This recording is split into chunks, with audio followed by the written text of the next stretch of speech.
Oil pulling அது எப்படி பண்ணுறது? காலையில் எழுந்ததும் எதுவும் சாப்பிடாமல் இதயம் வளத்தை வாயில ஊத்தி நல்லா கொப்பளிக்கணும், அப்புறம் அதை துப்பிடணும். இதுதான் ஆயில் புல்லிங்.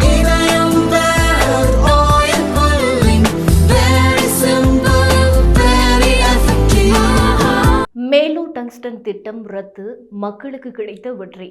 யாருக்கு வெற்றி என்று பேசக்கூடாது, விசிக தலைவர் திருமாவளவன் கருத்து. டங்ஸ்டன் விவகாரத்தில் திமுக அரசின் சதி வேலைகளுக்கு முற்றுப்புள்ளி. இரட்டை வேட நாடகமாடி மக்களை ஏமாற்ற முயற்சித்தது திமுக. டங்ஸ்டன் சுரங்க ஏலத்தை மத்திய அரசு ரத்து செய்துள்ளதை வரவேற்கிறேன். அதிமுக பொதுச் செயலாளர் எடப்பாடி பழனிசாமி கருத்து. மண்ணை காக்க தீரத்துடன் அறப்போர் புரிந்த மதுரை மக்களுக்கு புரட்சிகர வாழ்த்துகள். டங்ஸ்டன் திட்டம் கைவிடப்பட்டது தன்னெழுச்சியாக போராடிய மக்களுக்கு கிடைத்த வெற்றி. சீமான் கருத்து. சென்னையில் இன்றைய நிலவரப்படி பெட்ரோல் டீசல் விலையில் எந்தவித மாற்றமும் இன்றி 1 லிட்டர் பெட்ரோல் ₹100.80க்கும் 1 லிட்டர் டீசல் ₹92.39க்கும் விற்பனை. முதுகலை பொறியியல் படிப்புகளுக்கான பொது நுழைவுத் தேர்வுக்கு இன்று முதல் பிப்ரவரி 21ஆம் தேதி வரை விண்ணப்பிக்கலாம். இந்த தேர்வானது மார்ச் 22ஆம் தேதி நடைபெறுகிறது. அமெரிக்காவில் பிறப்புரிமை அடிப்படையில் வழங்கப்படும் குடியுரிமையை ரத்து செய்து அதிபர் டிரம்ப் கையெழுத்திட்ட உத்தரவை அமல்படுத்துவதற்கு அமெரிக்க நீதிபதி தற்காலிக தடை. ஒலிபெருக்கி பயன்பாடு எந்த ஒரு மதத்திலும் அத்தியாவசிய அங்கம் இல்லை என தெரிவித்துள்ள மும்பை உயர்நீதிமன்றம் அதிக அளவில் ஒலி மாசுவை ஏற்படுத்தும் கருவிகளை முறைப்படுத்தவும் மகாராஷ்டிரா அரசுக்கு உத்தரவு. எங்களை விமர்சிப்பதை நிறுத்தாவிட்டால் உங்களிடம் 2 எம்எல்ஏக்கள் மட்டுமே மிஞ்சுவார்கள் என உத்தவ் தாக்கரேவுக்கு மகாராஷ்டிரா துணை முதல்வர் ஏக்நாத் ஷிண்டே எச்சரிக்கை. திருச்செந்தூர் கோவில் ராஜகோபுரத்தில் வீரபாண்டிய கட்டபொம்மன் காலத்தில் ஒலித்த கோபுர மணி புதுப்பிக்கப்பட்டு மீண்டும் ஒலிக்க தயாராகி வருகிறது. சுதந்திரத்திற்கு பிறகு வந்த ஆட்சியாளர்கள் மக்களிடையே பிரிவினையை தான் உருவாக்கினார்கள். பட்டியலினத்தவர் பஞ்சாயத்து தலைவராக செயல்பட முடியாத நிலை இருக்கிறது. ஆளுநர் ரவி குற்றச்சாட்டு.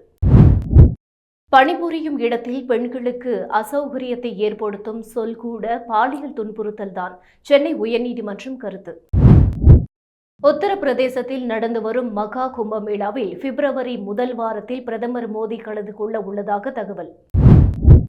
இந்தியா இங்கிலாந்து அணிகளுக்கு இடையேயான T20 தொடரின் 2வது போட்டி சென்னை சேப்பாக்கத்தில் நாளை நடைபெறவுள்ள நிலையில் இன்று சென்னைக்கு வந்தது இந்திய அணி. பிள்ளையையும் கிள்ளுவது தொட்டிலையும் ஆட்டுவது என்ற கலைக்கு உரியவர்கள் பாஜகவினர் என டங்ஸ்டன் சுரங்கத்தை ரத்து செய்த மத்திய அரசை விமர்சித்த அமைச்சர் சேகர் பாபு. ஹைதராபாத்தில் உள்ள மகேந்திரா ஷோரூமில் நேற்று இரவு 12 மணி அளவில் திடீரென ஏற்பட்ட பயங்கர தீ விபத்து.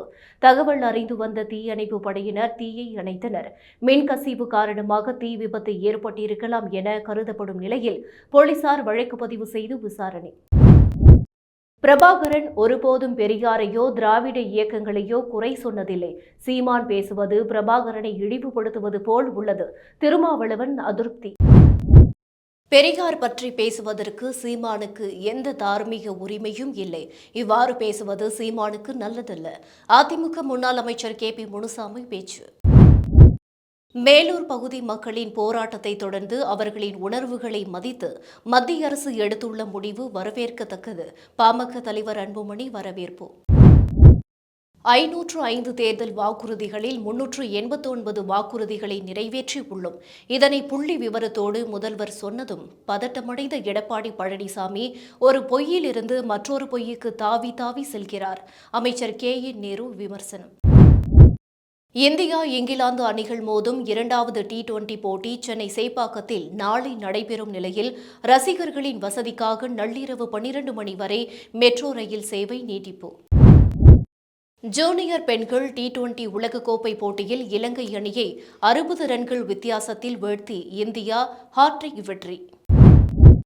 ரஷ்ய அதிபர் விளாடிமிர் புட்டின் ரஷ்ய நேரப்படி நேற்று நள்ளிரவு 12 மணிக்கு ரஷ்ய அதிபர் மாளிகைக்கு அவசரமாக சென்றதால் பரபரப்பு.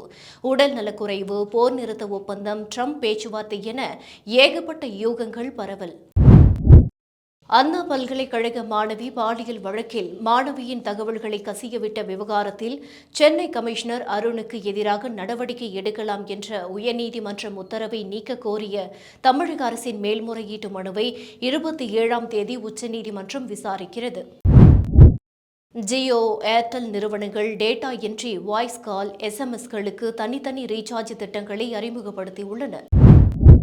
குடியரசு தினத்தை முன்னிட்டு சென்னை எழும்பூரில் இருந்து கன்னியாகுமரிக்கு இன்றும், கன்னியாகுமரியில் இருந்து தாம்பரத்திற்கு 26ஆம் தேதியும் சிறப்பு ரயில்கள் இயக்கப்படும் என தெற்கு ரயில்வே அறிவிப்பு. கல்லூரி மாணவியை ரயிலில் தள்ளி கொலை செய்த வழக்கின் தூக்கு தண்டனை கைதி சதீஷை ஜனவரி 29ஆம் தேதி காணொலி வாயிலாக ஆஜர்படுத்த சென்னை உயர்நீதிமன்றம் உத்தரவு. பண்டிகை நாளில் நம்ம படம் வெளியாகவில்லை என்றால் என்ன? நம்ம படம் ரிலீஸ் ஆகும் நாள் பண்டிகை நாளாக தான் இருக்கும் என நடிகர் அஜித் தன்னிடம் கூறியதாக விடாமுயற்சி படத்தின் இயக்குனர் மகிழ் திருமேனி பேச்சு. சென்னையில் சென்ட்ரல் மெட்ரோ நிலையத்திற்கு அடுத்தபடியாக 2வது பெரிய மெட்ரோ நிலையமாக தயாராகி வருகிறது பனகல் பார்க் மெட்ரோ ரயில் நிலையம். திருச்சி மாவட்டம் சமயபுரம் மாரியம்மன் கோவிலில் முடி காணிக்கை மண்டபம் அருகே மூதாட்டி ஒருவர் சடலமாக மீட்கப்பட்டுள்ள சம்பவம் அதிர்ச்சியை ஏற்படுத்தியுள்ளது. கர்நாடக அரசு அறிவித்த சிறந்த நடிகருக்கான விருதை நிராகரித்தார் நடிகர் கிச்சா சுதீப். தனிப்பட்ட காரணங்களுக்காக பல ஆண்டுகளுக்கு முன்பே விருதுகள் பெறுவதை நிறுத்திவிட்டேன் என விளக்கம். சென்னை சென்ட்ரல் திருவள்ளூர் மார்க்கத்தில் சிக்னல் கோளாறு காரணமாக புறநகர் மின்சார ரயில்கள் இயக்குவதில் தாமதம். குறிப்பிடப்பட்ட அட்டவணைப்படி ரயில்கள் இயக்கப்படவில்லை என பயணிகள் குற்றச்சாட்டு. முதல்வர் மருந்தகம் நடத்த தேர்வு செய்யப்பட்டவர்களுக்கு முதற்கட்டமாக தலா 1.50 லட்சம் ரூபாய் மானியம் விடுவிக்கப்பட்டுள்ளது. பொங்கல் பண்டிகையில் இயக்கப்பட்ட அரசு பேருந்துகளால் போக்குவரத்து கழகங்களுக்கு 237 கோடி ரூபாய் வருமானம் வந்துள்ளதாக அமைச்சர் சிவசங்கர் தெரிவித்தார். சென்னையை தொடர்ந்து மதுரை, கோவையிலும் மக்கள் அதிகம் கூடும் இடங்களில் இலவச வைஃபை சேவை திட்டத்தை செயல்படுத்த தமிழக அரசு திட்டம்.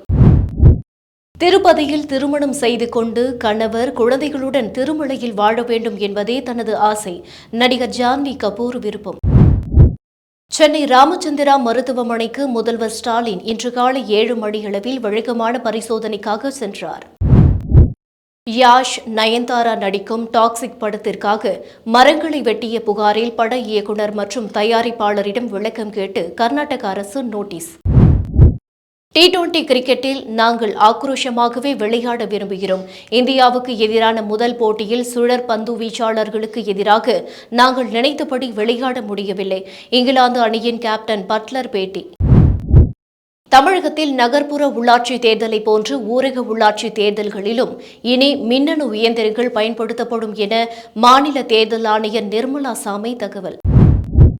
தமிழகத்தில் பால், முட்டை மற்றும் இறைச்சி உற்பத்தி கடந்த ஆண்டை விட 10% உயர்ந்துள்ளதாக கால்நடை பராமரிப்புத்துறை நடத்திய கணக்கெடுப்பில் தகவல்.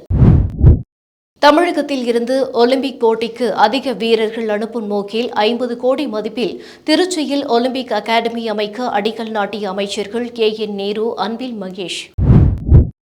திருவண்ணாமலை நிலச்சரிவில் உருண்டு வந்த 40 டன் எடை கொண்ட பாறையில் வெடிபொருள் ஊற்றப்பட்டது. இன்று மாலைக்குள் பாறை வெடிக்கும் என தகவல். உக்ரைனுடனான போரை முடிவுக்கு கொண்டுவர ரஷ்ய அதிபர் புட்டினை சந்திக்க தயார். அமெரிக்க அதிபர் ட்ரம்ப் அறிவிப்பு. சீமான் வீட்டின் அருகே உருட்டுக்கட்டைகளுடன் கூடியிருந்த அவரது கட்சியின் தொண்டர்கள் மீது 4 பிரிவுகளின் கீழ் வழக்கு பதிவு. சென்னையில் இன்று ஆபரண தங்கத்தின் விலை சவரனுக்கு 240 ரூபாய் அதிகரித்து 60,440 ரூபாய்க்கு விற்பனை. வெள்ளி கிராமுக்கு 1 ரூபாய் அதிகரித்து 105 ரூபாய்க்கு விற்பனை.